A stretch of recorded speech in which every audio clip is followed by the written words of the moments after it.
Abra sua Bíblia em Apocalipse capítulo 3. Irmãos, estamos caminhando para o final não do livro. O pessoal fala, pastor, onde eu perdi? Estamos no final das igrejas, estamos no final das 7 igrejas.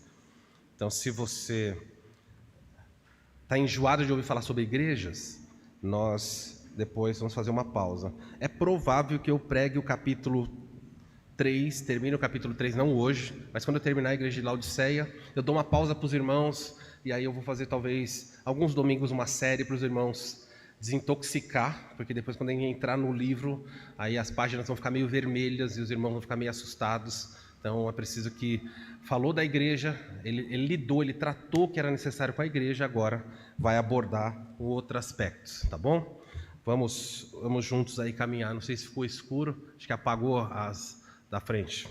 Vamos lá. Ao anjo, eu estou lendo Apocalipse 3, versículo 14, tá bom? Ao anjo da igreja em Laodiceia escreve: estas coisas diz o Amém, a testemunha fiel e verdadeira, o princípio da criação de Deus. Conheço as tuas obras, e que nem és frio e nem quente. Quem deras fosse frio ou quente. Assim, porque és morno, e nem és quente e nem frio, estou a ponto de vomitar-te da minha boca. Pois dizes: estou rico e abastado, e não preciso de coisa alguma. E nem sabes que tu és infeliz, sim, miserável, pobre, cego e nu.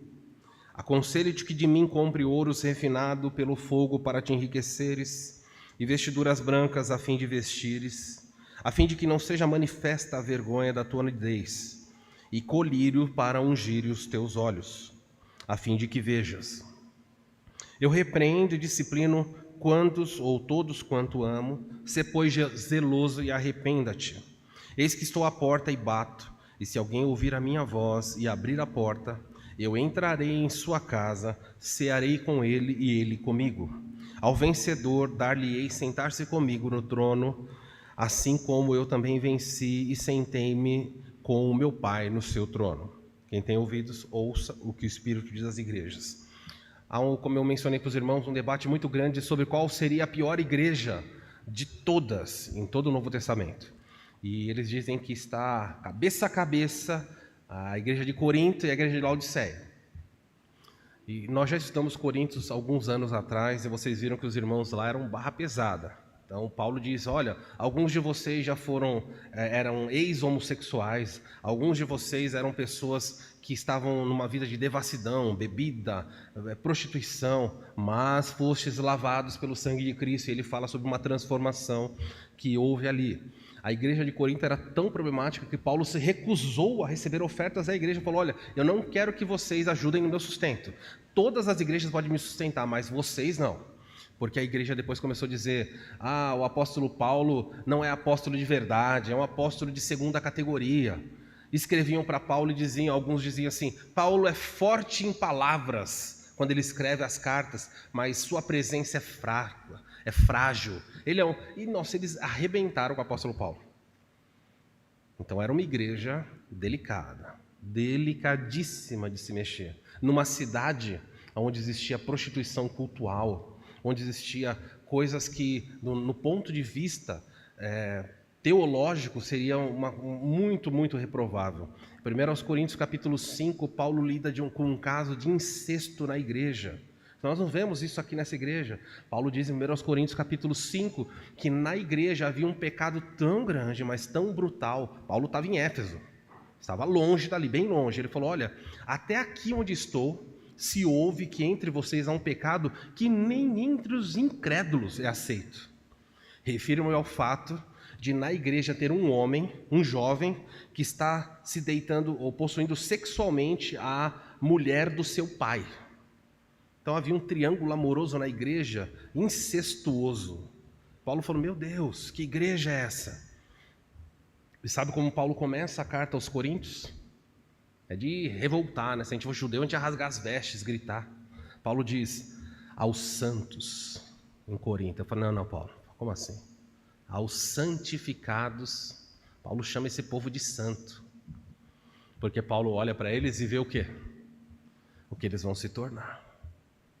Paulo fala, não falta para vocês nenhum dom. Mas era uma igreja complicada. Agora você vai ver a segunda igreja que eles estão disputando, e aí você no final pode eleger e falar, não, essa é pior. Essa aqui é Laodiceia. A temida igreja de Laodiceia. Vamos ver alguns aspectos interessantes. Hoje nós vamos ver quem é que fala conosco e como é que nós devemos lidar. A ideia aqui é dê ouvidos a Jesus. Ou seja, depende de quem fala conosco, você deverá dar bastante atenção. Do ponto de vista bíblico é isso. Por que devemos ouvir a Jesus? O texto vai apresentar algumas razões pelas quais você deveria considerar mais atentamente o que Jesus fala. Tá bom? Vamos ver aí.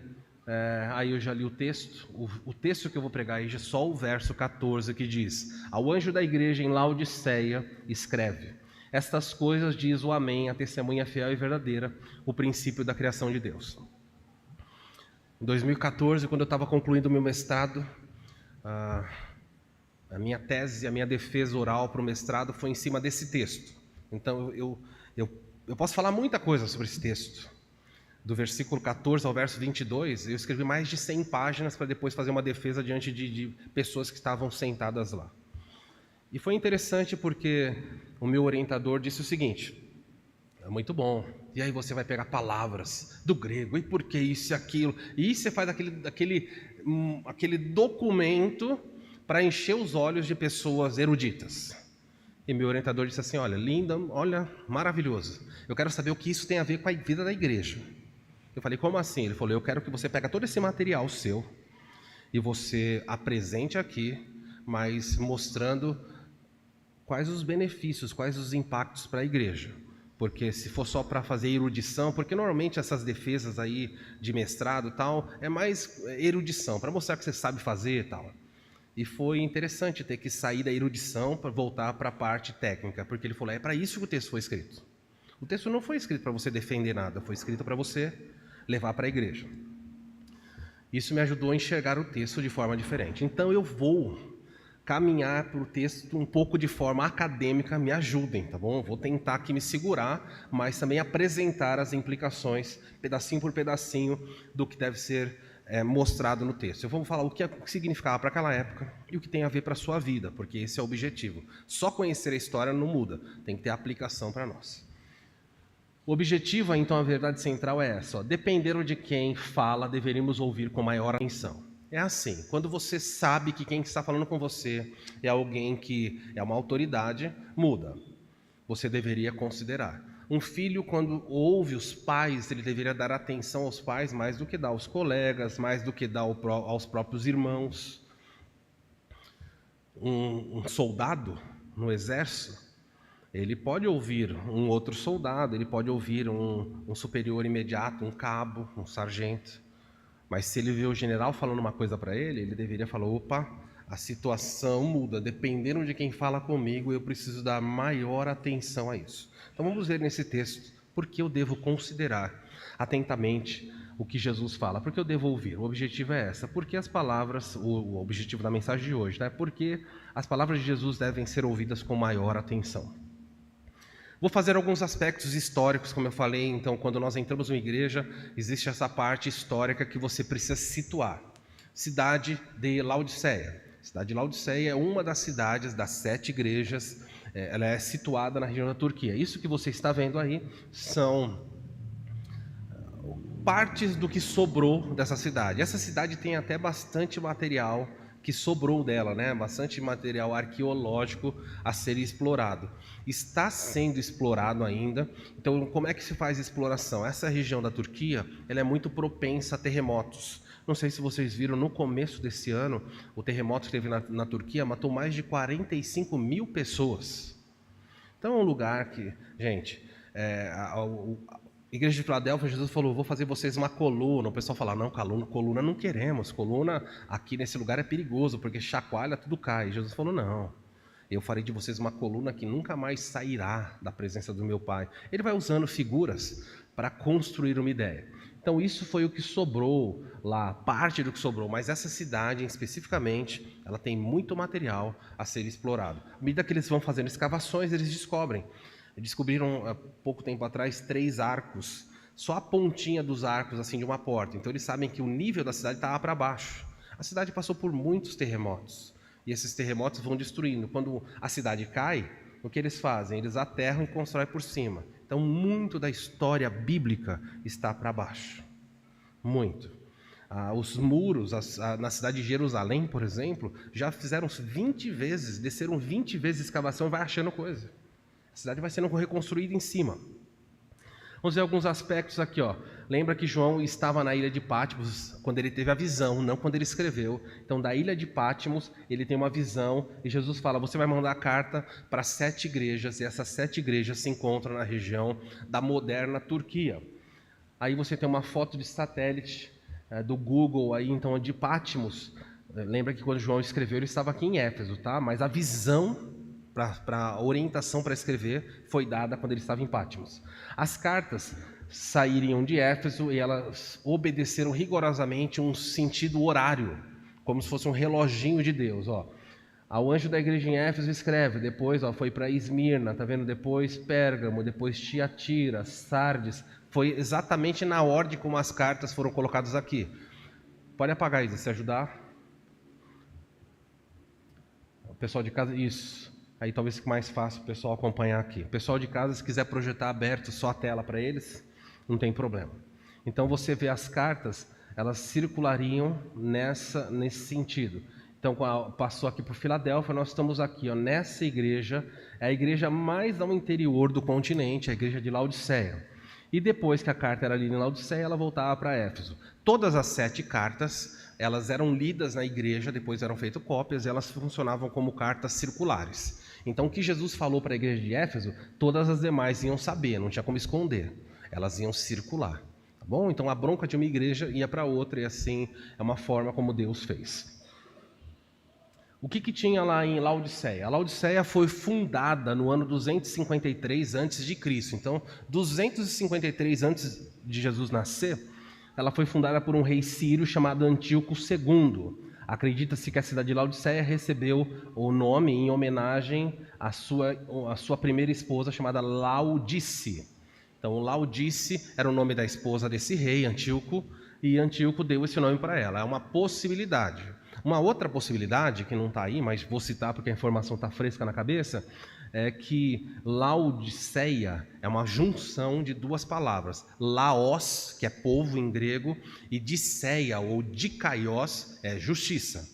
Então, Laodiceia, Laos, Dikaios, significa a justiça do povo, ou o governo do povo. É a cidade onde o povo governa, a cidade onde o povo faz própria justiça. Ou Jesus juntou tudo isso, era o nome da mulher e também o sentido dessas 2 palavras. Um dos reis mandou cunhar uma moeda, essa é uma moeda de ouro, gente. Imagina o valor histórico e o valor financeiro disso. Aqui está escrito aqui Antíoco Basileus, rei Antíoco, e aqui ele colocou Antíoco Basileus Theos, o Deus rei. Então os reis se apresentavam como supremos, divinos. Então cunhava-se uma moeda e colocava, era bem feito para a época. Os irmãos que estavam na classe de novos membros de manhã, vou lembrar quando Jesus perguntou do tributo, e devo pagar imposto ou não, perguntaram para Jesus, e Jesus falou, me dá uma moeda. Ele falou, de quem é essa efígie? É isso aí, efígie é isso daqui, E aí o pessoal falou, é de César. Então ele falou, se é de César, dai a César o que é de César, e a Deus o que é de Deus. Era assim que as moedas eram cunhadas. Tá vendo? Elas não eram redondinhas, mas elas tinham muito valor. A moeda, dependendo do que ela era feita e o tamanho dessa moeda, ela tinha um valor absurdo. E o rei mandava fazer dessa maneira. Outra informação importante, a informação de contexto. Isso aqui olha as colunas que sobraram de uma parte da cidade de Laodiceia. É uma viagem interessante. Talvez, de todas as igrejas, se você fosse visitar essa região, a cidade de Laodiceia deve ser a cidade mais interessante de ser vista. Laodiceia fica no principal cruzamento de estradas nos vales da Ásia Menor, que é hoje Turquia. Então a cidade ficava num vale chamado Vale do Rio Lico. Então passavam as 2 estradas principais se cruzavam ali onde Laodiceia estava. Isso favoreceu financeiramente muito a cidade, porque ela ficava em entroncamento. Qualquer direção que você fosse tinha que passar pela cidade. Então a cidade se tornou próspera por causa disso. Outra informação, A cidade estava situada, quem é bom de memória, ok. Quem não é, anota na sua Bíblia. Isso aqui é importantíssimo para você entender o que vai acontecer aqui. A cidade estava situada a 168 metros acima do nível do mar, num lugar que dava para um vale de majestosas montanhas. Está vendo montanhas lá? A cidade estava aqui embaixo, mas ela estava a 168 metros do nível do mar. Alguém sabe a altura de Bragança em relação ao nível do mar? Só por curiosidade. 900 metros, Bragança? Então tá bem alto. Então, para você, se a informação ali estiver correta, Laodiceia estava lá embaixo, 168 metros, mas ainda está acima do nível do mar, razoavelmente. Guarda essa informação, que ela vai ser importante para você. Nos tempos romanos, a cidade era um importante centro de administração e comércio. Roma olhava para a cidade de Laodiceia e falou: essa cidade é uma cidade muito importante. Por quê? Porque ela tem valor, ela está num cruzamento e ela tem alguns benefícios que outras cidades não tinham. Ela foi fundada depois de outras, tá bom? Não é a primeira a ser fundada. Pérgamo era o centro ali da época. Pérgamo, a cidade de Pérgamo era a cidade bambambam, que todo mundo queria. Mas Laodiceia engolia todas elas. Em termos de riqueza, nenhuma cidade superou essa cidade aqui.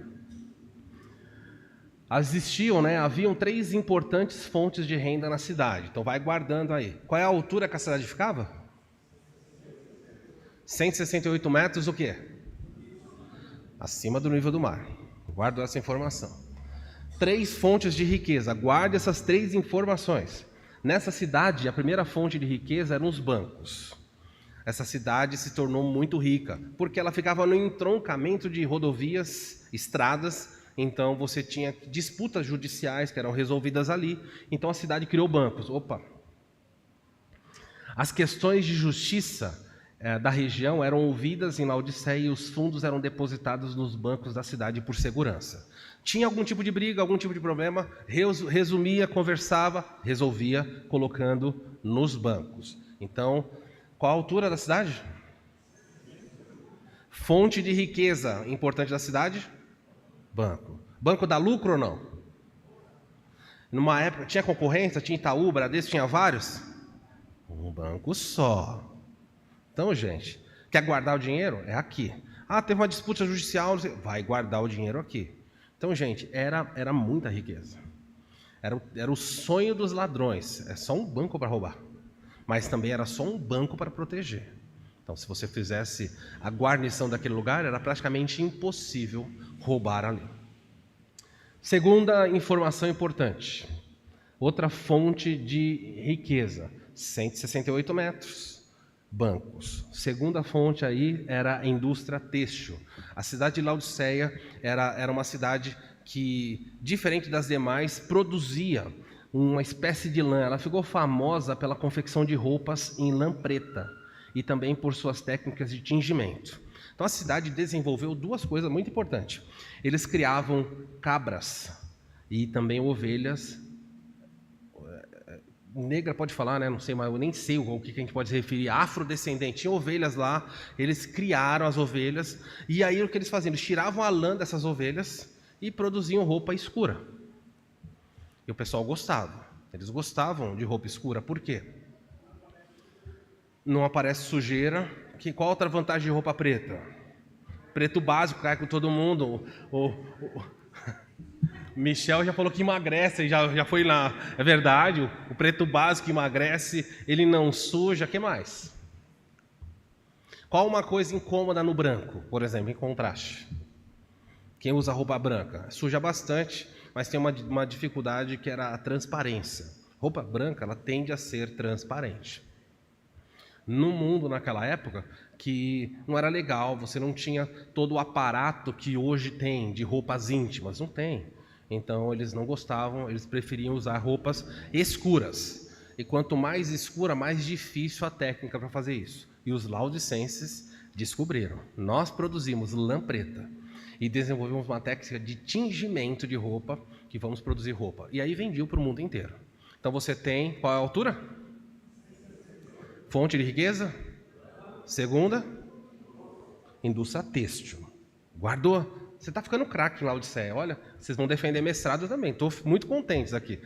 Terceira informação importante no texto. Isso aqui é só informação histórica básica, tá?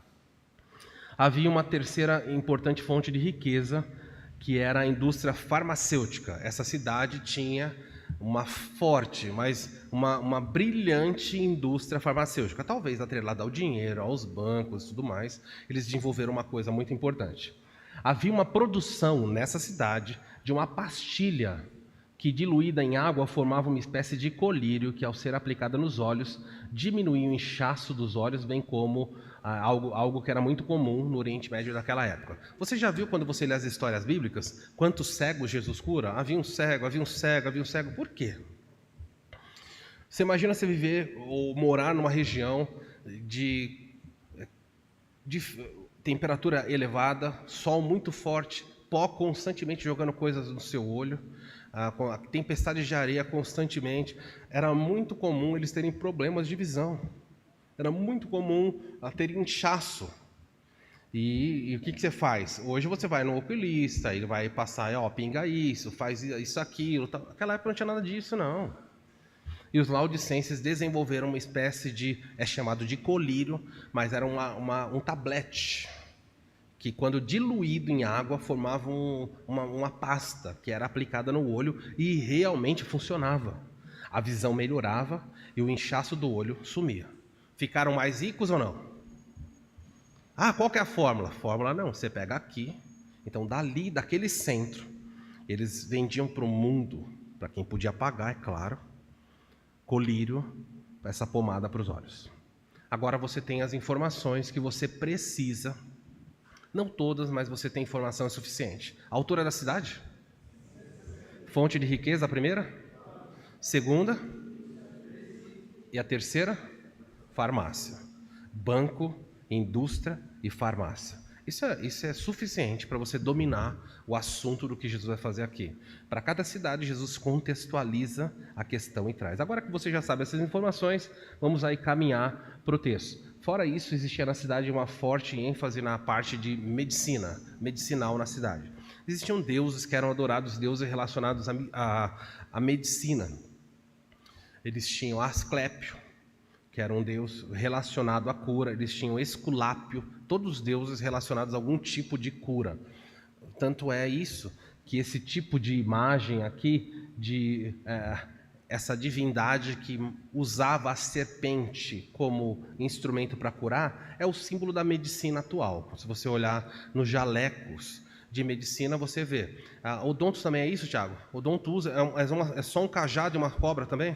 Então, é isso. Então, se você olhar na medicina, na odontologia, não sei se na farmácia também, todos eles aí vão fazer dessa maneira. Se você digitar OMS, Organização Mundial de Saúde, você vai ver esse símbolo aí. Você vai ver um cajado com uma cobra ali no meio. Isso não é por acaso que está ali. Isso era uma divindade relacionada à cura. Então, isso está aí, continua sendo usado como símbolos de divindades relacionados até ao meio aí acadêmico atual. Muito bem.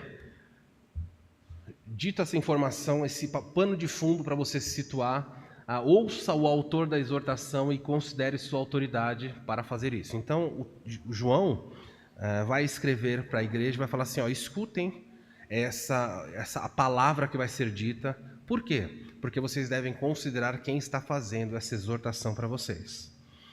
De todas as igrejas, essa igreja, ela não recebe nenhum elogio. Laodiceia é a igreja que só recebe críticas. Jesus não tem uma palavra para dizer bem sobre essa igreja. Isso deveria chamar a atenção deles. No ano de 2020, agora na pré-pandemia, quando a pandemia chegou, a cidade de Laodiceia, qualquer tipo de turismo parou. Isso favoreceu a escavação dessa cidade. E eles descobriram, agora bem fresquinho, descobriram um provável local da igreja, da primeira igreja que foi direcionada essa carta.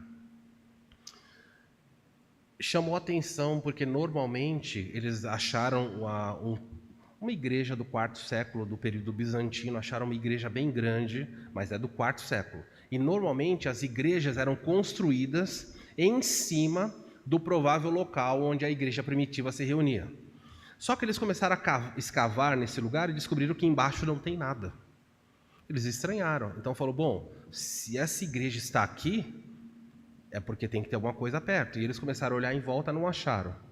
Então eles andaram mais ou menos uns 50 metros de distância e finalmente agora, 2020, 2021, eles acharam uma casa gigantesca. Na frente da casa, no chão, há um símbolo, um círculo. É um círculo com um asterisco dentro. Mas aquilo lá tinha as iniciais do nome de Jesus. Eu acho que eu já mostrei uma vez aqui. Era marcado no chão para mostrar. Aqui se reunia uma comunidade.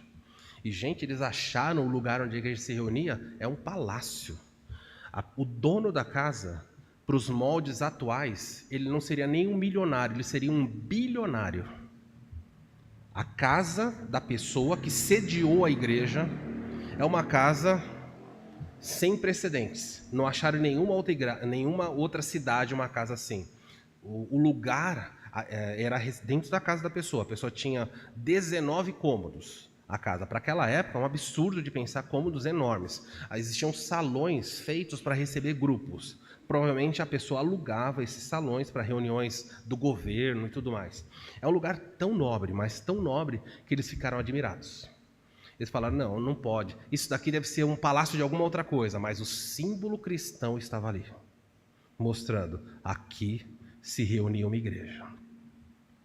Tinha que ser alguém muito poderoso. É bem provável que o patrono da igreja, seja ele convertido ou não, alguém daquela cidade, muito rico, sustentava aquela igreja financeiramente. Aquela igreja não tinha necessidade de nada.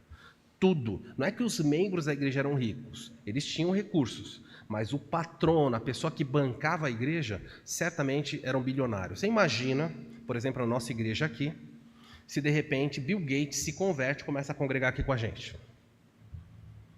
Ok? E aí ele fala, vocês estão precisando do quê? Não, esse lugar aqui é pequeno, vou fazer um shopping para a gente se reunir. E começa. E ele começa a bancar. O que vocês querem?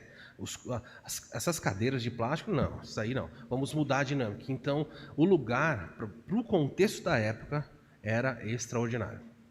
Quando você olha para a carta aos Colossenses, volte às suas páginas aí rapidamente. Você vai chegar lá em Efésios, Filipenses e Colossenses. Paulo escreve a carta à igreja de Colossos. Colossos era uma cidade muito próxima de Laodiceia. Se eu não me engano, a cidade de Colossos está entre 10 e 16 quilômetros de distância. Era bem perto, não era longe não. Se eu não me engano, era 10 quilômetros. Laodiceia, entre Laodiceia e Colossos, 10 quilômetros. É bem perto, não é nada assustador a distância para caminhar.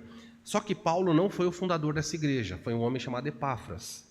Esse homem fundou a igreja em Colossos. Paulo não, Paulo só pastoreou a igreja. Quando você chega no final, estava hoje pela manhã falando para a classe de novos membros, Colossenses capítulo 4, versículo 13. Olha como a carta termina. Verso 12, tá? Saúda-vos Epáfras, que é dentre vós o servo de Cristo. Então aí Paulo faz a menção do homem que fundou a igreja. Então ele está mandando saudações para vocês. Continuamente por vós nas orações, para que vos conserveis perfeitos, plenamente convictos em toda a vontade de Deus. Verso 13. E dele dou testemunho de que muito se preocupa por vós, e pelos de Laodiceia, e pelos de Hierápolis. Se quiser marcar essa observação, Paulo diz, olha, o Epáfras está muito preocupado. Com o quê? Epáfras está aqui em Colossos, está preocupado com mais duas igrejas, está preocupado com os irmãos de Laodiceia, e está preocupado com os irmãos da cidade de Hierápolis, que também era muito próximo. E aí eu falei pela manhã que quando a carta termina, é normal, se você está perto de alguém, naquela época era difícil mandar carta, né? As pessoas começam a falar, manda lembrança para não sei quem. E aí Paulo escreve, saúda-vos Lucas, o médico. Então Paulo escreve, Lucas está aqui do meu lado e está mandando saudações. Na sequência fala, e Demas também. Demas falou, põe meu nome aí também. Vai, Paulo, fala que eu estou mandando também. E Paulo, Demas também. Verso 15. Saudai os irmãos de Laodiceia. Paulo escrevendo, mandem um abraço para os irmãos lá de Laodiceia.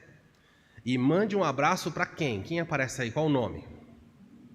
Mande um abraço para a ninfa e a igreja que se hospeda na casa dela. E nada mais sabe sobre essa tal ninfa. Acredita-se que ela seja a esposa desse bilionário. Olha, a igreja de Laodiceia se reúne na casa dela. Para uma igreja se reúne na casa de alguém, a casa era grande. E nós vamos descobrir com o tempo, as escavações avançando, a beleza. Ela tinha um auditório dentro da casa só para a igreja se reunir, para você ter uma ideia. Imagina você tem uma casa e você faz uma igreja dentro da sua casa e fala, não, se reúne aí. Isso é riqueza bastante para aquele contexto, tá bom? Versículo 16, para nós podermos voltar para lá. Saúde a igreja que está na casa de Ninfa, e uma vez lida esta epístola perante vós, ou seja, uma vez que a carta de Colossenses for lida, providenciai para que também seja lida na igreja de Laodicenses. Dos Laodicenses, né? E a de Laodiceia também igualmente para vós. Então Paulo faz o pedido, ó, quando chegar a carta aí de Colossenses, pega a carta de Colossenses e lê na igreja de Laodiceia. E depois, pega a carta de Laodiceia e lê aqui para vocês. O problema é que não existe a carta de Laodiceia. Paulo mandou uma carta para eles e a carta sumiu. Sumiu. E a gente fica doido para saber o que será que ele escreveu para os Laodicenses. Paulo falou, leia lá e depois manda ler aqui. E Deus falou, não, vai ser ler lá e ninguém vai saber o que aconteceu. Então você tenha Deus preservando a história, mandando textos para as igrejas, falando, isso vai entrar na Bíblia e isso não. E se acharem a carta hoje? Vai ser um documento maravilhoso, mas não é palavra de Deus para nós. Tá bom? Então você vê aqui na Bíblia, Paulo falando, olha, aquela carta que eu mandei, sumiu. Volta para lá, se for essa ninfa, a esposa do bilionário de Laodiceia, ela era, então, junto com seu marido, os cuidadores dessa igreja. E o dinheiro enxertado naquela igreja complicou a vida, a situação da igreja, prejudicando-a. Muito dinheiro numa igreja não é sinal de bênção e também pode ser prejuízo. Passar dificuldades financeiras tende a fazer uma igreja ser melhor, tende a fazer os crentes serem melhores. Se Deus hoje desse para você milhares de dólares, a probabilidade de Ele perder você como um crente fiel é gigantesca. Gigantesca. Não tenho mais tempo, tenho que viajar, esse lugar é muito simples para mim, e assim vai. Mas quando você passa por problemas e você é mais limitado, então você se adequa e você faz parte. É por isso que a Bíblia fala que Deus não chama, mas não chamou muitos os poderosos, inclusive financeiramente, deste mundo. Dito isso, então, aí vamos ver as credenciais de Jesus, é bem simples. Primeira coisa que ele diz ao anjo da igreja em Laodiceia, ao anjo ao pastor, já falamos sobre isso. Ao anjo da igreja em Laodiceia diz, estas coisas diz, quem vai falar aqui e ele usa a expressão o amém. E isso, a palavra que ele usa aqui para se referir a ele, é uma palavra muito conhecida no contexto tanto grego como no contexto judaico. É uma palavra de origem hebraica que nós, inclusive, usamos hoje. Todos os lugares usam essa palavra apenas transliterando. É a palavra que é dita, é a palavra amém. É assim que se escreve, lendo-se daqui para cá, Aleph, Camis. Aí você tem as letras hebraicas sendo lidas assim, ó. Tá bom? Num sulfite no final ali. Você tem a expressão amém. E o que é a expressão amém? Por que Jesus apresenta-se para a igreja e diz, fale para eles que quem vai falar aqui é o amém? Você tem que aprender um pouquinho. Ó. Amém é a transliteração do termo hebraico que significa firmeza. O termo em hebraico deriva de uma raiz que significa crer constante ou digno de fé. Então a palavra amém, ela tem a ver com a ideia de concordância, de firmeza, de chancela. Também, na Bíblia, a palavra é aplicada basicamente, a ampla maioria das vezes, a palavra é aplicada no sentido de concordância com algo que foi dito. Quando alguém diz amém, está dizendo assim, eu concordo. Porque quando as pessoas oram, no final as pessoas falam assim, em nome de Jesus, e toda a igreja fala, amém. O que eles querem dizer? Senhor, nós concordamos com o que foi dito aí. Então você tem que pensar, a oração tem que ser inteligível. Porque você não pode dizer amém. Tem coisa que você fala, não, para isso eu não posso dizer amém. Mas há coisas que você fala amém.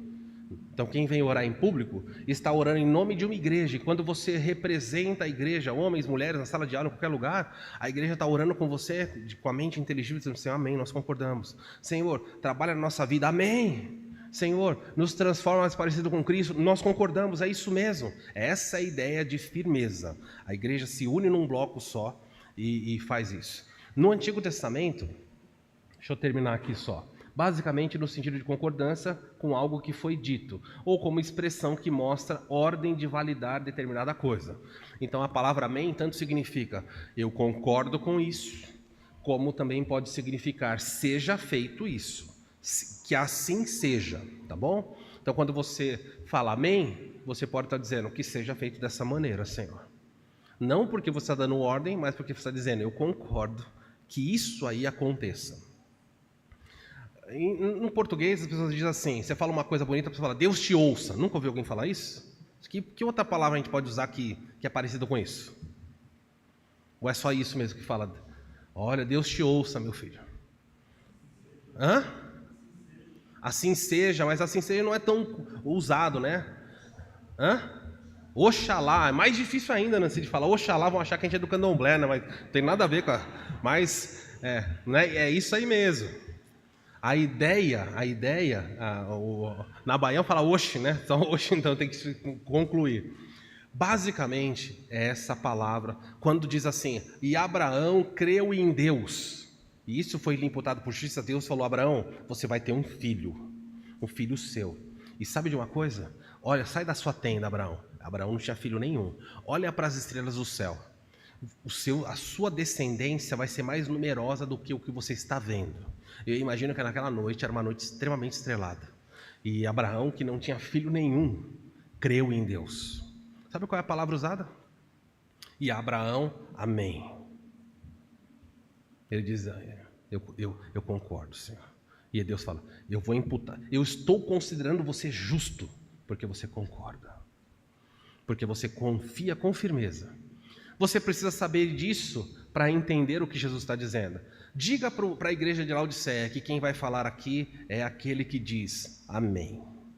É aquele que diz assim seja. É aquele que fala e as coisas acontecem. Há um livro que foi vendido muitas, o autor ficou muito rico. E o livro dizia, há poder em suas palavras. E os crentes da época, é um livro antigo, compraram, gastaram muito dinheiro. E os crentes começavam a dizer, toma cuidado com o que você fala, porque há poder nas suas palavras. E pegaram um texto de Provérbios que diz assim, na boca da pessoa, vida e morte estão no poder da palavra, então toma cuidado. Então as pessoas diziam, eu determino que tal coisa aconteça, eu repreendo, eu ordeno. Isso é tudo bobagem, você não tem poder nas suas palavras. Não tem. Mas tem gente que levanta pela manhã, olha para o espelho e fala, você é um vencedor. Vai que ninguém vai te segurar hoje. Não é estranho isso? E a pessoa fala assim, você... Às vezes até mente, né? Você está lindo, você é um vitorioso. Você é não sei o quê. A imagem não fala, né? Pena que a imagem não fala. A imagem está com o rosto fechado olhando para você e você é um vitorioso. A imagem está... Não há poder nas suas palavras. Desculpa se eu estou destruindo seus sonhos. Só Deus diz, haja luz e aparece. Ele diz, é assim ou não é assim. Quando você pede alguma coisa, Jesus fala, seja feito como você pede, amém. Senhor, o meu servo está doente, o Senhor pode curar? Amém. Senhor, eu estou precisando de saúde, seja feito como você está querendo. Diga para a igreja, para que eles me escutem, porque eu sou aquele que, quando falo, as coisas acontecem. É importante a igreja saber disso? Há poder, Jesus fala, nas minhas palavras. Eu vou confirmar. Quando eu falo sim é sim, quando eu falo não é não. Isso é importante para você, quando você vai orar. Porque às vezes Deus diz para você, assim seja, amém. E às vezes Deus diz, não. E quem é que pode fazer ele mudar de ideia? Não há poder, então você precisa reconhecer isso na vida de Cristo. Olha só outro aspecto, além de ele dizer, diga para a igreja que eu sou o amém, eu sou aquele que tem a palavra final em qualquer assunto. Diga para eles que eu sou a testemunha. A palavra testemunha em grego é a palavra mártir. Diga para a igreja que eu sou uma testemunha. Uma testemunha, ela, no ponto de vista jurídico, ela nada mais é do que alguém que vai num lugar juramentado dizer a verdade. Tanto que na nossa cultura não é mais assim, mas nos Estados Unidos a pessoa punha a mão sobre a Bíblia e dizia: juro dizer a verdade, nada mais que a verdade, nada além da verdade, tal, com a ajuda de Deus. Então isso é uma testemunha. A pessoa fala: você viu tal coisa? Eu vi. Você pode falar o que você viu? E a pessoa começa a narrar. Isso é uma testemunha. Testemunha não pode dizer: eu acho que era ele. Não, você não tem que falar nada do que você acha, você só vai falar o que você viu. Então Jesus se apresenta para a igreja e diz: quem vai falar aqui é aquele que dá ponto final nas coisas. Em segundo lugar, quem vai falar aqui é uma testemunha. E uma testemunha só fala o que vê. Eu vou falar para vocês o que eu estou vendo. Se vocês vão gostar ou não, isso não é problema meu. Eu vou testemunhar. Mas veja lá o que você vai falar. Ele fala: você está suspeitando de mim? Eu sou uma testemunha de que qualidade? O meu testemunho, o que eu vou falar da igreja, nos próximos versículos, é um testemunho fidedigno, digno de toda confiança. Podem acreditar. Por quê? Porque o que eu direi sobre vocês é a pura verdade.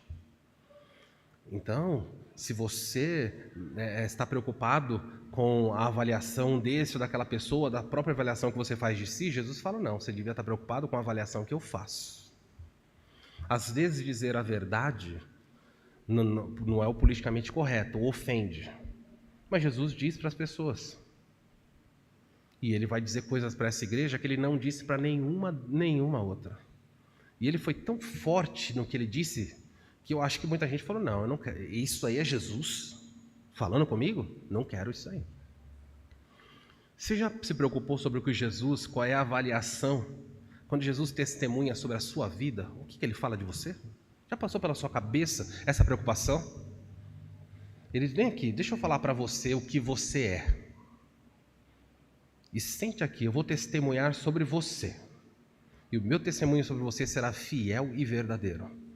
E é interessante que quando a Bíblia fala sobre Jesus ser testemunha fiel, ela evoca para outros lugares. Eu não tenho no domingo, como eu falei lá, igual no mestrado, eu não tenho como passar por todos os textos. Eu gostaria muito de passar por você e mostrar o que significa uma testemunha fiel. Coloquei um versículo aqui, ó. O que significa a expressão testemunha? É aquele que fala, sabe e testemunha o que viu. João 3,16, Jesus fala: eu vou dar testemunho do que eu vi. Ele fala: ninguém pode falar das coisas celestiais, só eu vi. Eu vou contar para vocês. Ele vai dar testemunho do meu Pai. E ele fala assim: Cristo é chamado de uma testemunha porque ele não ensina a sua própria autoridade, mas dá testemunho da verdade que está em Deus. Ele fala: vou contar para vocês algumas coisas que vocês precisam saber. E no final do seu ministério, ele foi colocado diante de Pilatos. E Pilatos perguntou: você é rei? Porque Pilatos queria saber se mandava crucificá-lo ou não. E olha o que a Bíblia diz em 1 Timóteo 6,12. Timóteo, Paulo diz para Timóteo: Timóteo, combate a boa batalha, ou o bom combate, toma posse da vida eterna para o qual você foi convocado, tendo realizado boa confissão diante de muitas testemunhas. Timóteo, vive a vida, luta, combate, dando um bom testemunho, porque você foi chamado para isso. E ele diz mais, para estimular Timóteo: na presença de Deus, que a tudo dá vida, e de Cristo Jesus, que perante Pôncio Pilatos fez perfeito testemunho, eu te exorto. Ele diz assim: quando Jesus foi colocado diante de Pilatos, e a vida dele estava em risco, ele não temeu a sua vida, pelo contrário, ele deu testemunho perfeito. Você é rei? Sim, Pilatos, eu sou, para isso eu nasci. Então você é rei? Tu dizes: eu sou, para isso eu nasci, sou rei. Muitas vezes, nós precisamos entender que quando Jesus diz: diga para as pessoas que eu sou uma testemunha fiel, é para nos exortar, porque essa igreja de Laodiceia, e muitos crentes da atualidade, são testemunhas mentirosas e infiéis. Andam pela sociedade dando um testemunho assustador. Pai, eu falei aquilo porque você não sabe a situação que eu estava, o risco que eu corri. E aí Paulo diz: Jesus deu testemunho perante o governador. Deu um testemunho perfeito, falou: eu sou esse mesmo. Você sustenta o seu testemunho quando você está sendo perseguido ou debaixo de algum tipo de pressão? Jesus está chamando a atenção para a igreja. Escute o que eu estou dizendo, porque eu sou aquele que sou o Amém, e eu sou uma testemunha. Vocês deveriam ser, mas vocês não são. Eu sou fiel e vocês são infiéis. Eu sou verdadeiro e vocês mentem. Escutem as minhas palavras, porque eu falarei de vocês o que vocês precisam ouvir. Nem sempre nós gostamos de ouvir. Não sei se você gosta quando você vai ao médico, o médico pega seu exame e o médico, então, às vezes, dá aquela descascada em você, falando para você alguma coisa que você tem que mudar. Você olha para aquilo. Sério, doutor? É isso aí. É isso aqui. E às vezes é o contrário. Às vezes é o médico que tem que ouvir algumas coisas de você. Sabia disso? Sabia que tem médicos que, no exercício da sua profissão, por de tanto lidarem com situações, eles perdem tato? Não tem assim médico que às vezes são duros no falar? Estão falando a verdade, não precisa mentir, mas estão falando que são às vezes grosseiros. A pessoa falando, não, eu não tenho papas na língua. E às vezes esses médicos também têm que ser trazidos para a realidade e falar, olha, deixa eu falar para você, você é só um humano. Tenha mais educação no tratar. Você está falando com quem? Estou falando com um ser humano como eu. Igualzinho a mim. Eu lhe trato com respeito, você também trata. Se eu estou doente, há maneiras de você dizer que eu estou doente. Mas é só isso, você não é um meta-humano, você não está acima do bem e do mal. Às vezes os médicos não pegam o resultado e falam, está condenado. Quem falou? De que auto de autoridade é essa? Temos que fazer isso. Jesus fez isso com, só um adendo, né, com os médicos da época, não os médicos, mas os especialistas da época. Morreu a filha de Jairo, da sinagoga, e chamaram Jesus, ele foi lá. Quando chegou, todo mundo chorando, aquela gritaria na casa. Ele falou, por que vocês estão fazendo isso? A menina está só dormindo. O que o pessoal fez? Começaram a caçoar, zombar dele. Acaso nós não sabemos o que é morte? Ele falou, vocês sabem o que é morte, eu sei o que é vida. Ela não está morta.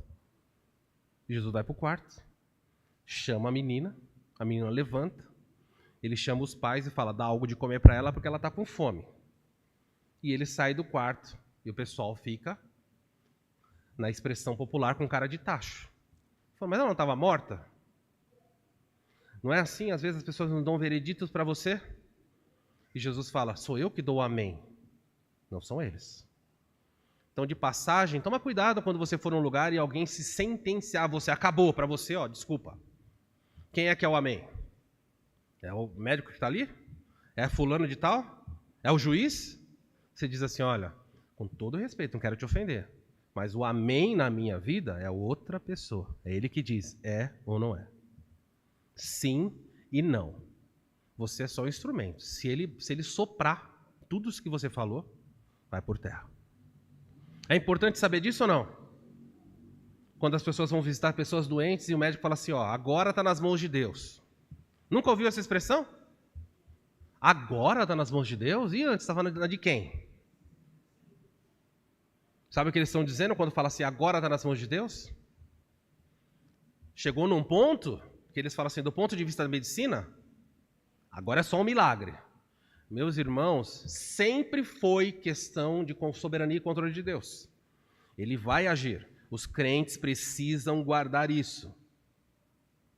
Deus é quem diz amém para certas coisas. Ele diz sim e diz não. Se você aprender isso, a igreja de Laodiceia, você vai viver feliz. Então você pergunta, Senhor, para isso que eu estou pedindo, é amém ou não? Se ele falar, não, não é amém, vira a página e vai embora, porque você não vai ter sucesso nisso que você quer fazer. Qual a altura da cidade? 268? 168. Fonte de riqueza? Banco, indústria têxtil e farmácia. Jesus então apresenta-se para essa igreja e diz, diga para eles, quem está falando aqui é o amém, aquele que diz sim ou não. E eu sou uma testemunha. De que qualidade? Fiel e verdadeira. Vou dizer para vocês o que vocês têm que ouvir. Se vocês não gostarem, paciência, porque eu vou dizer do mesmo jeito. Muito bem. Ele termina dizendo, diga para a igreja que eu sou o princípio da criação de Deus. Eu sou a testemunha fiel e verdadeira, o Amém, a testemunha fiel e verdadeira, e eu sou o princípio da criação de Deus. Anos atrás, havia um rapaz que eu estudei, na minha infância, estudei com esse rapaz, não lembro o nome dele direito, acho que era Aquiles, não lembro direito o nome dele, ele me procurou, me achou, me procurou e falou, estou com uma dúvida. E eu sei que você tem conhecimento bíblico, você pode me ensinar? Eu falei, posso. Qual o problema? Ele falou, tem uma pessoa visitando a minha casa, e ele está me falando algumas coisas e eu suspeito que não é verdade, mas eu não sei se é verdade ou não. Eu falei, venha, traz ele aqui e nós juntos estudamos. Mas eu não sabia, era um testemunha de Jeová que estava indo na casa dele para evangelizá-lo. Evangelizá-lo, você entende aí o termo, para torná-lo um cativo dessa seita. E então eles foram até em casa, eu era solteiro na época, ele chegou em casa, o rapaz entrou, eles sentaram e ele começou a falar, eu falei, você é testemunha de Jeová? Sou. E o rapaz começou a explicar. E estava explicando para ele que Jesus não era Deus. Adivinha qual o texto ele usou para provar que Jesus não era Deus? Jesus é o princípio da criação. E nós sabemos que Deus não foi criado. Ele não tem começo e também não tem fim. Jesus acabou de dizer, eu sou o princípio da criação. Ele ficou olhando para mim e eu falei, mas nesse texto, é isso aqui que você acha que está falando? Não tem nada a ver. Você está falando, olha, está absurdamente longe do que você está dizendo. Princípio da criação aqui não é isso. E eu expliquei para ele, abri a Bíblia e mostrei tudo para ele, e aí passou um tempo depois, eles marcaram outro dia, voltaram na minha casa, e voltou o rapaz que eu estava fazendo pergunta, esse testemunho de Jeová, e o líder da testemunha de Jeová, do Salão do Reino daqui de Bragança, que estava ali perto da rodoviária antiga. E o rapaz chegou com umas 4, 5 Bíblias e colocou o livro na mesa. Eu falei, então peraí. Fui lá no quarto também, peguei Bíblia e colocamos na mesa, então vamos estudar a Bíblia. Mas não importa se você vira a Bíblia para lá para cá, não importa, você não vai achar fundamento para que Jesus seja uma criatura. Não tem. O que esse quer dizer, então, o princípio da criação de Deus? Em João capítulo 1, um versículo bem conhecido, não é? No princípio era o verbo, está falando aqui para os gnósticos da época, verbo era uma referência à divindade. No princípio era o verbo estava com Deus, o verbo aqui é uma referência a Jesus, tá? O verbo era Deus, então veja, no princípio era o verbo estava com Deus, junto com Deus, e o verbo, olha essa palavrinha aqui, era. Na Bíblia dos Testemunhos de Jeová não está dessa maneira. Na tradução do Novo Mundo, das Testemunhas de Jeová, que é uma tradução feita em 1950, eles adulteraram. Eles colocaram aqui, o verbo era um Deus. Colocaram a palavrinha um. Qual é o problema de falar que Jesus era um Deus? Jesus é o um deles. Isso criou um problemão. Eu falei, então existem mais? Ele falou, não. Eu falei, mas você falou que ele era um? Tem outros? Porque eles também não são politeístas. Ele fala, só tem um Deus. Mas se Jesus era um Deus, você criou um problema aí. Então virou, eu falei, olha, tá tudo errado, isso aí é mentira. Sua Bíblia foi escrita em 1950, pega os textos lá de 2000 anos atrás, você vê que não tem nada disso aí. Então Jesus era. E se esse texto fosse tirado da primeira parte, ainda não importa, porque tem outros textos. Olha o que a Bíblia diz. Ele, sobre Jesus, ele estava no princípio com Deus. Você vai entender o que Apocalipse está falando. É João, o mesmo João que escreveu Apocalipse. Jesus estava no princípio com Deus. E todas as coisas foram feitas por intermédio dele. Jesus é aquele, e sem ele, nada do que foi feito se fez. João está dizendo quem foi que criou? Quem foi que disse haja luz? Foi o pai ou foi o filho? E aí? A luz do texto aqui? Sem ele, nada do que foi feito se fez. Ele disse, haja luz. É a segunda pessoa da Trindade atuando. Então, quando você lê Gênesis 1 falando, no princípio criou Deus os céus e a terra, sabe de quem ele está falando? Ele está falando de Jesus. Ele está falando do Cristo. Então, Jesus diz, eu sou o Amém, a testemunha fiel e verdadeira, e diga para vocês, saibam que eu sou o princípio da criação, ou seja, eu sou o originador dela. Eu dou início a ela. Por quê? Eu estava lá no princípio, e todas as coisas foram feitas por intermédio, por meio dele. Ele foi o veículo. Ele diz, haja luz, faça-se separação disso e daquilo. É o Filho falando. E nessa conversa o testemunho de Jeová já ficou incomodado. Eu falei, não, calma, mas vamos devagar com a andança porque vai piorar. Olha assim, outro texto, Colossenses capítulo 1, versículo 15. Jesus é a imagem do Deus invisível. Por que a imagem do Deus invisível? Porque Jesus encarnou e Deus não tem forma, o Pai é invisível. Então, como é que Deus apareceu? Ele encarnou, então ele é a imagem correspondente aí do que humana, né? Mas você pode ver, ele é a imagem visível do Deus invisível. Lembra quando um dos discípulos fala para Jesus, Senhor, mostra-nos o Pai, isso nos basta? Qual foi a resposta? Tanto tempo estive com você e não me viste ainda? Aí assustadora a resposta, é uma resposta meio filme do Coringa, né? Você fala, quem está falando? Há um diálogo ali estranho. Eu estive aqui o tempo inteiro, você está pedindo para me ver? Quem vê a mim, vê ao Pai. Então ele continua. Ele é a imagem do Deus invisível. Jesus é o primogênito da criação. Esse foi o segundo texto que ele usou para provar que Jesus não era Deus. Porque Jesus é o primogênito da criação e Deus não tem princípio. Outra bobagem. O que quer dizer que ele é o primogênito da criação? Quer dizer que Jesus tem o direito de primogenitura. Como é que o judeu entendia na época? O primogênito, ele é dono de tudo do Pai. Então Jesus fala, ele é o primogênito da criação. Ele é o herdeiro de todas as coisas que existem. Não é difícil entender. É só as pessoas quererem forçar o texto para dizer outra coisa. Olha o que o texto diz, Paulo diz. Pois nele, em Jesus, foram criadas todas as coisas. Então você tem aqui o texto claramente dizendo, em Jesus, tudo o que existe foi criado. E aí Paulo vai especificar o que foi criado. Todas as coisas nos céus. O que foi criado no céu? Os astros, as estrelas, tudo foi criado em Jesus. Tudo que você pode ver no céu foi criado. E sobre a terra também. Então você sabe que tudo que foi criado na terra foi feito por quem? Por Jesus. E ele vai adiante e diz assim, as coisas visíveis foram criadas por ele e as coisas invisíveis. O que é visível e invisível que foi criado? Ele criou anjos. Quem criou? Ele. Ele criou a alma humana. Você vê a alma humana? Ele criou tudo que é visível e ele criou tudo que é invisível. Nele foram criadas todas as coisas. Logo, ele é o primogênito da criação, porque ele tem direito, e logo ele é o princípio da criação, porque tudo passa a existir nele. Como ele é o princípio, ele fala, haja luz. Pronto, deu início. Ele é o princípio da criação. E diz mais, ele fez tudo, sejam tronos, sejam soberanias, sejam principados, quer potestades, tudo foi criado por meio dele e foi criado?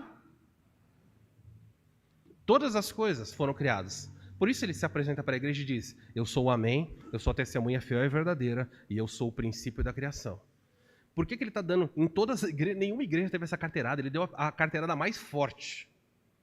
Diga para essa igreja que eu sou Deus e eu vou falar para eles o que eles precisam ouvir. E eu quero que eles se curvem sobre o que eu vou falar, porque eles são tão soberbos, que eles não admitiriam orientação de ninguém.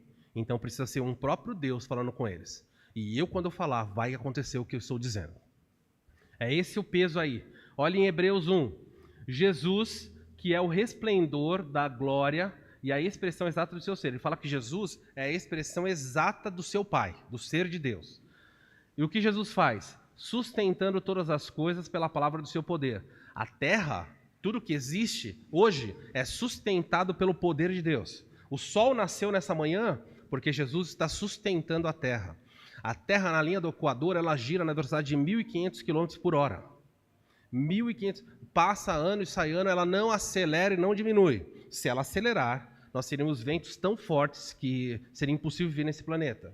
Se ela diminuir a rotação em 10%, a gravidade da Terra aumentaria, nós teríamos que nos arrastar no chão.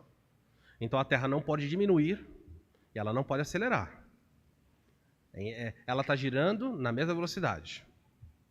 Isso deixa a ciência louca, porque existe uma lei, a segunda lei da termodinâmica, a lei da entropia, diz que todas as coisas caminham para o caos.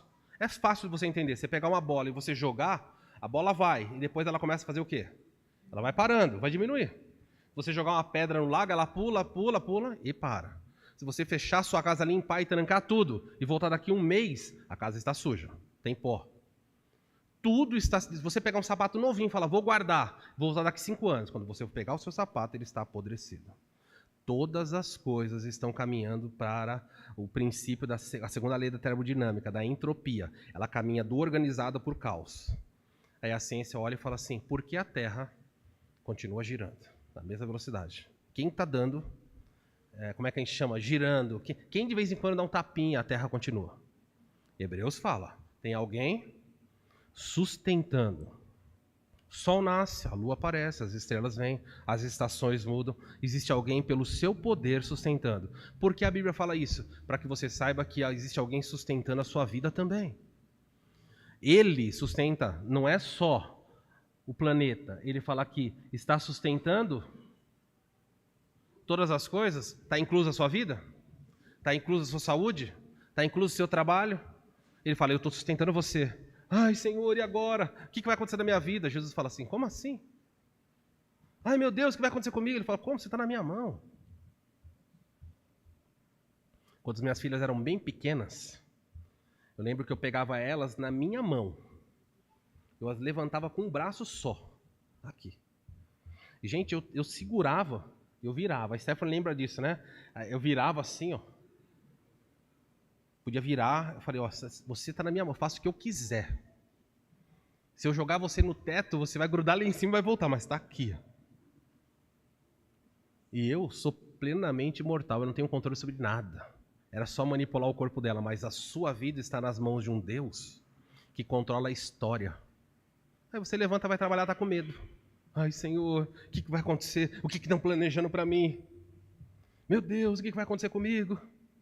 Vai ser o fim. Olha, eu não contava com isso e agora? Para onde eu vou? Jesus deve se ofender, né? Olhar e falar assim, mas, meu Deus, meu eu, eles, quando é que eles vão aprender? Nós duvidamos e Deus está controlando. Jesus havia multiplicado pães 2 vezes. A primeira para 5.000 homens e a segunda para 4.000 homens. Eles entram no barco. Na primeira vez sobram 12 cestos de pães. Na segunda vez sobram 7. Jesus entra no barco e vai com os discípulos. E Jesus vira para os seus discípulos e fala assim, tome cuidado com o fermento dos fariseus. Se referindo ao ensino dos fariseus, que é como fermento. Entra quietinho, silencioso, mas se espalha e contamina. Tome cuidado com o fermento dos fariseus. Os discípulos viram e falaram, eu falei para você trazer pão, tá vendo? E começa uma briga no barco sobre pão. Vocês lembram o que Jesus falou? É bom a gente ler esses textos. Jesus fala assim, por que vocês são tão tardios de entender? Eu acho que Jesus queria jogar alguém para fora do barco. Até quando eu vou ter que aguentar vocês? Será que vocês não entendem? Nada. Mas você não é diferente, eu e você não somos diferentes dos discípulos. Você tem medo que vai faltar pão na sua casa? Você tem medo se o dinheiro vai dar para pagar tudo até o fim do mês? Você tem medo quando as coisas saem do controle? Se é que alguma vez estiveram no seu controle? Né? A gente acha, não, está tudo no controle. Ah, Deus saiu do controle, me ajuda. Não está no seu controle, para de bobagem. Ele é o sustentador, o autor e consumador da nossa fé, da nossa vida. Quando, muitos anos atrás, meu irmão ficou doente, ele adquiriu uma doença chamada meningite, uma doença mortal. E meus pais tiveram que levar meu irmão para ser internado, entregaram lá no hospital, e antes de entregar para as enfermeiras do Hospital Público em São Paulo, não havia muito o que fazer. Então, dentro do carro, minha mãe disse que seguraram meu irmão e oraram a Deus, entregando ele nas mãos de Deus, falando, Senhor, a vida é sua. Então alguém bate na porta, no vidro do carro, eles estão orando, segurando. E quando eles terminam de orar, eles falam assim, manda esperar, eles oram e falam, Senhor, nós entregamos nas tuas mãos. Sempre esteve nas tuas mãos. Cuida dele. E entregaram na mão da enfermeira. Sabe o que a enfermeira falou? O menino quase desfalecendo e vocês com essas bobagens aí? E levaram ele para dentro do hospital. E os médicos fizeram uma série de exames e disseram, não há esperança aqui não. Mas existe alguém que diz, eu sou o amém. E contra todos os prognósticos, tudo aquilo foi revertido. Nunca ouviu situações assim? Fala, não tinha mais esperança. E Deus fala assim, olha, para de dar ouvido para as pessoas. E nessa noite Deus está trazendo você aqui nesse culto, antes de falar sobre os problemas de Laodiceia, para dizer para você, não seja um laodicense incrédulo e arrogante. Eu sou o amém. Eu dou um testemunho fiel e eu sustento a sua vida. Pare de ter medo.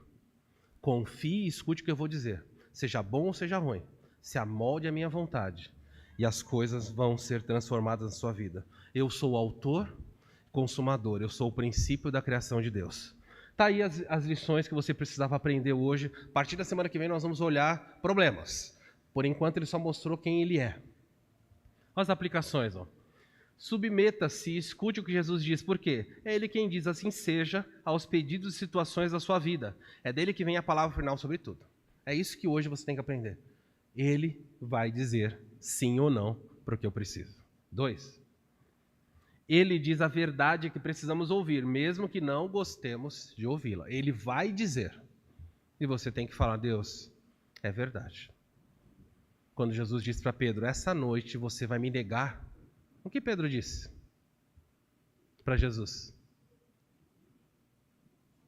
Não vou negar. Ele chamou Jesus do quê? Está com medo de falar. Ele chamou Jesus do quê? Falou, não. Hoje você vai descobrir que você está errado, Senhor. Ainda que todos esses te neguem, Pedro foi além. Pôs o dedo na cara de todo mundo sentado e falou, tá vendo esse pessoal? Esses bananas aqui? Ainda que todo mundo te negue, eu jamais. Ainda que eu tiver que morrer. Jesus falou, você, Pedro? Essa noite, antes do galo cantar 2 vezes, você vai me negar 3 vezes. Pedro falou, jamais.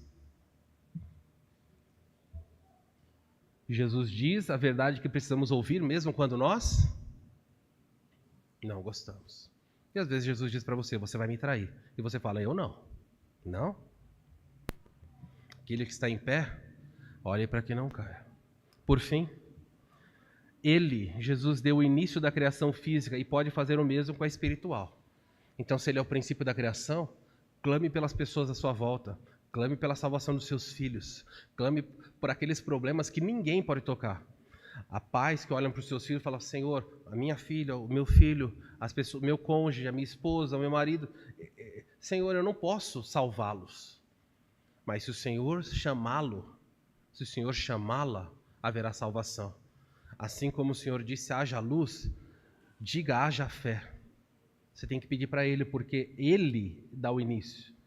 Quem pode criar, lembre-se também, que pode destruir. Se Ele olhar para a sua vida e ver que algo está errado, Ele também, com o mesmo poder que levanta, Ele destrói também. Vamos orar. Pai, nós queremos pedir perdão pela nossa vida, porque quando olharmos e aprendemos mais sobre a igreja de Laodiceia, todas as verdades contidas ao longo desse próximo estudo, nós vamos ser desafiados a rever, a reavaliar o nosso cristianismo. Será que nós também não somos laodicenses? Será que não existe áreas da nossa vida em que a soberba tomou conta? Em que nós achamos que somos aqueles que dizem sim e não? Nós muitas vezes nos apresentamos como testemunhas fiéis e verdadeiras, mas será que somos de fato isso? Tu és o princípio da criação, Tu és Deus. E ao falar algo sobre nós precisamos considerar com atenção. Nós somos pecadores.